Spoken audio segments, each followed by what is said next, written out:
e fez o que era reto aos olhos do Senhor, segundo também fez o seu pai Amazias. Segundo Crônicas, capítulo 26, versículo de número 4.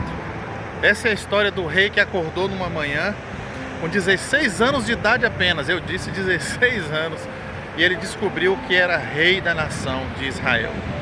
Um menino apenas, um adolescente praticamente, que corria sangue azul por suas veias. E a vida, ela é assim, às vezes chega numa urgência de alguma tarefa, de alguma função, e você simplesmente não pode virar as costas. Mas nós podemos aprender algumas lições com a vida do rei Uzias. Esse rei que, mesmo sendo tão novo, com 16 anos de idade, poderia buscar vingança com seu pai. Ele poderia buscar os prazeres das mulheres, das regalias todas que nós sabemos que um rei tinha naquela época. Mas ao invés disso, ele faz algo interessante para a surpresa de todos. Ele busca ter conselho espiritual com o sacerdote. Homens que buscavam a Deus naquela época e que eram homens de visões de Deus. Foi com essas pessoas que ele começou a andar.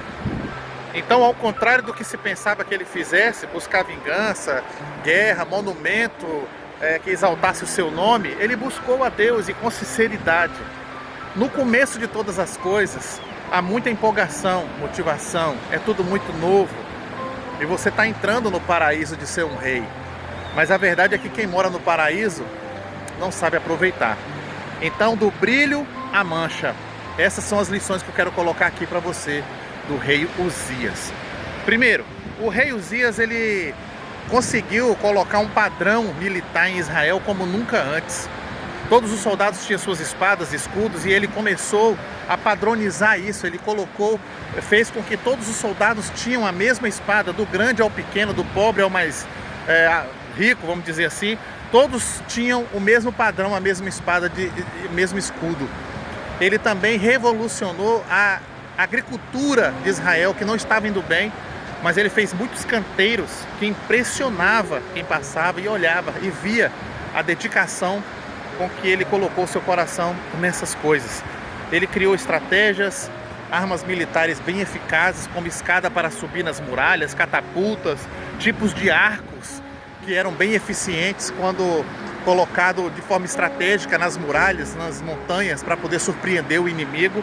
E isso fez com que ele derrotasse inimigos grandes de Israel, como os árabes, os amonitas, que perturbavam muito Israel naquela época. Enfim, Uzias, ele foi crescendo, não só em estatura, na sua idade, mas também em poderio militar, inteligência, e os reis viam que era alguém que tinha a bênção de Deus, e eles iam lá e davam presentes para ele. Foi um sucesso muito grande, até o dia que Uzias fez uma coisa que ele jamais deveria ter feito. Apesar de todos os sacerdotes gritando para ele, 81 sacerdotes. Às vezes a multidão de conselhos não é suficiente para o coração que já está entregue ao orgulho, à vaidade, à exaltação. É o pecado predileto de Satanás.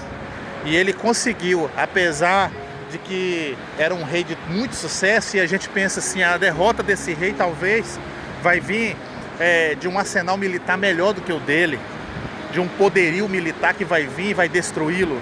Não. Nasceu de dentro dele o seu próprio inimigo, o seu eu. Ele queria, apesar de tudo que ele possuía, de tudo que ele poderia fazer, ele queria também o poder religioso. Não é diferente dos dias de hoje, não é isso? Grandes homens querendo o poder religioso para si. Não basta a glória dos reinos desse mundo, das conquistas que tem aqui. Esses homens preferem muitas vezes o poder religioso. E foi isso que Uzias fez. Um dia ele entrou no templo e ofereceu incenso ao Senhor. Como eu disse, mesmo com muitos conselhos dos sacerdotes dizendo: não compete a ti, ó rei, fazer isso. E ele fez algo grave. Quando ele ofereceu o incenso, brotou uma lepra na testa dele, onde o sacerdote carregava uma placa que falava de santidade ao Senhor. Nenhum homem na terra tinha esse privilégio, ou esse poder, essa autorização de ser rei e sacerdote ao mesmo tempo. Isso era uma coisa apenas para o Filho de Deus, que foi sacerdote, profeta e rei. É sacerdote, profeta e rei. Com isso, ele fere diretamente um princípio de Deus, que era apenas para o filho dele. Deveria ser um sacerdote fazer esse ofício, mas o rei Uzias achou que era alguém especial, que era alguém que poderia, de alguma forma, ser mais perdoáveis do que os outros, ser mais aceito em seus pecados do que os outros. Mas ele foi lá, mesmo assim, ele foi lá com todos os conselhos e ofereceu incenso ao Senhor. A grande lição que eu tiro desse texto da vida de Uzias é que quando nós tivermos sucesso, nunca diga que foi o teu intelecto, nunca diga que foi o teu esforço, nunca diga que foi de alguma forma algo que nasceu de você para que você chegasse lá. Atribua sempre isso a Deus. Jogue na bacia do incentivo e não da vaidade.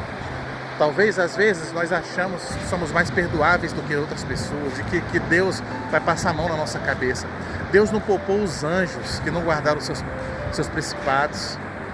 Deus ele não poupou Ananias e Safira, que congregavam, os pastores deles eram os apóstolos, no começo, no início da igreja.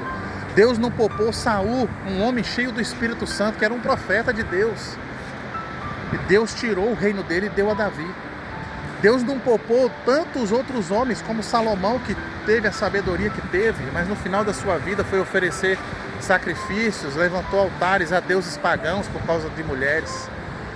Então, não fique achando que Deus vai passar a mão na cabeça de quem comete o pecado. Deus odeia o pecado.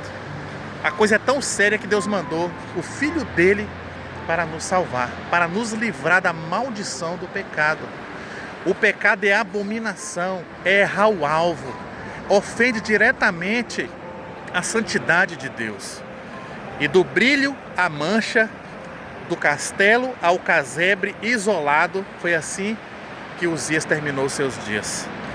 Ele não teve mais o privilégio de rei, perdeu a sua coroa e teve que vestir uma roupa característica e um sino que anunciasse que ele agora era um leproso, abominável naquela época aos olhos de todo o povo de Israel, porque ficava no local bem visível na testa, como sinal de que Deus não iria perdoar qualquer um nas futuras gerações que fizesse o mesmo erro que ele fez. Então fique a lição, medite, cuidado com a rotina espiritual, de achar que com o passar do tempo você se tornou algo tão santo como o próprio Deus, ou um privilégio especial em relação às outras pessoas. Como eu disse, Deus não poupou nem os anjos.